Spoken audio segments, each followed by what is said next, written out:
This is RhinoTough. Let's have a look at RhinoTough's ONYX APES14, an automatic paper ejector and stacker module. In this video, we will put it all together and see it in action. The ONYX APES14 comes with its own assembly box. Pull out all the parts and lay them down flat. With tools and parts ready to go, use the Allen wrench on the left and right hand side to remove the bolts so you can put your frame on. Be sure only to remove the front 2 bolts on the top row. When all 4 bolts are removed, use the provided bolts to take the carriage or the frame and put it on each side. Bolts go right in here, 2 on each side, fasten them all the way in, good and tight, nice and even. It will be these 2 frames on which the ejector portion of the ONYX APES14 will be fastened. When these are in place, make sure the top of the machine is completely clear, because we will set the paper ejector part of the ONYX APES14 right there. But before we do that, we first have to remove the paper stop. Simply unscrew it and pull it right off. Store it someplace safe. And if you have a palm switch installed on your ONYX HD7700, remove it as well. And now gently place the paper ejector portion of the machine right here on the top of the punch. Ensure that it is good and flush and the holes line up. Then use the plastic handled screws to screw in both sides, 1 on each side. When those are down good and tight, if you'd like to, you can replace the palm switch right here on the right hand side of the machine. With a smaller Allen wrench, loosen up the front screw, just enough to pull it out and slide the platform in. Tighten the bolt all the way down so it holds the platform in place. Then on this, you can attach your palm switch, setting it to your user preference. We've now finished installing the ejector. And now for the paper stacker portion, note that it will plug into the ejector right here with this cord, but let's wait till after we've assembled the whole thing. Set the stacker portion to the left of the machine, lining up the grooves on this platform. Then, with these 2 handles, slide right down inside. They just push right in, they don't screw in.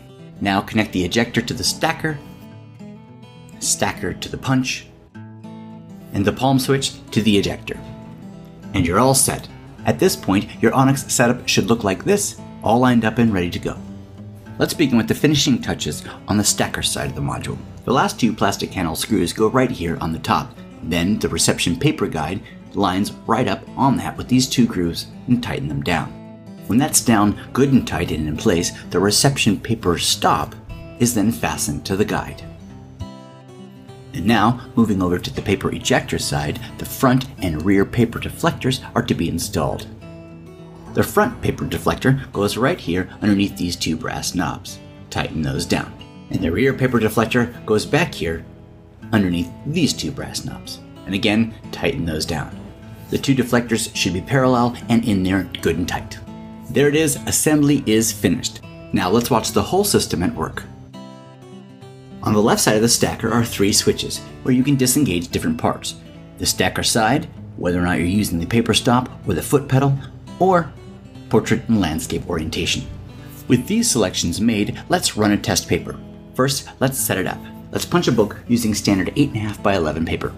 Using the screw in the back, set the reception paper stop to the size paper you're using, here 11 inch. In setting the paper inside, make sure the foam covered bar is about halfway up the paper. Next, we'll make adjustments to the stacker tray. These little knobs here pull right up so that you can adjust the tray on the bottom. Pull it out to the size that you need. Place your paper down inside. The top of the paper should go right along this edge of line A. Adjust the drawer accordingly. With that set, lock down the plastic knobs. With this book, we'll be using a 3-to-1 pitch coil punch die. Keeping an eye on the paper guides in the front, you want to align the size paper with this type of die that you're using. This dial knob on the right side allows you to fine-tune to get those lines exactly perfect. Drop your paper now in between the 2 paper guides into the throat of the machine, slide it to the right until it stops, and adjust this final stop. And we're ready! And everything works together to create your punched book. Just watch the speed and efficiency of this punch, ejector, and stacker system. And that is RhinoTough's ONYX APES14, automatic paper ejector and stacker module. This is just one more part of the RhinoTough ONYX series.